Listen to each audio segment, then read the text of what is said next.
The winner of this week's College Football Fan Index for the best fight song is Michigan. As we know, music is an essential part of sports culture, and no song might be more iconic in sports than Detroit's own White Stripes and their song Seven Nation Army. They've got three more candidates this year, Dieter, Benchwall, and Edwards. The riff is commonly used in chants around the world, but not just in college football, in the NFL, NBA, and yes, even during Italian soccer matches, which interestingly enough is where the song broke through and gained sports supremacy. Detroit Free Press writer Brian McConnell sat down with the White Stripes lead singer Jack White, and he's here to give us a little bit more color.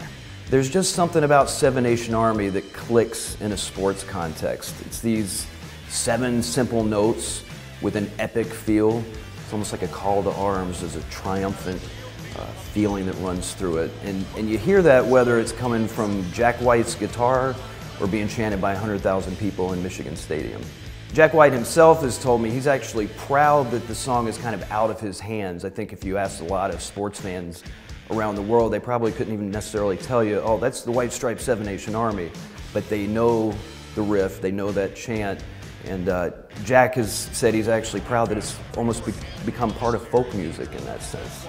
Thanks, Brian. Speaking of Michigan, they've got an iconic matchup of their own this weekend. Fox Sports analyst Joel Klatt is here to break down the matchup.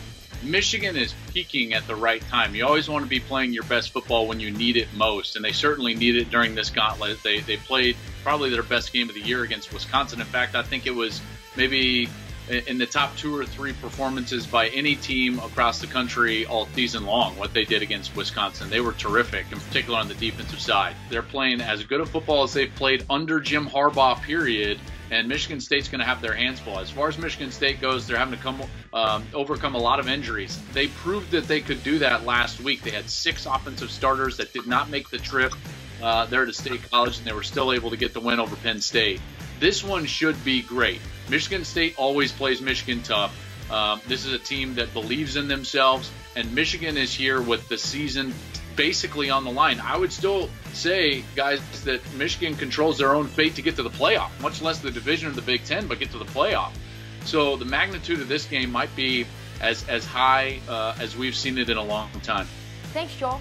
And be sure to tune in to the Michigan State-Michigan game at halftime for next week's theme. And in the meantime, stick with Sports Pulse, your heartbeat to what's trending in sports.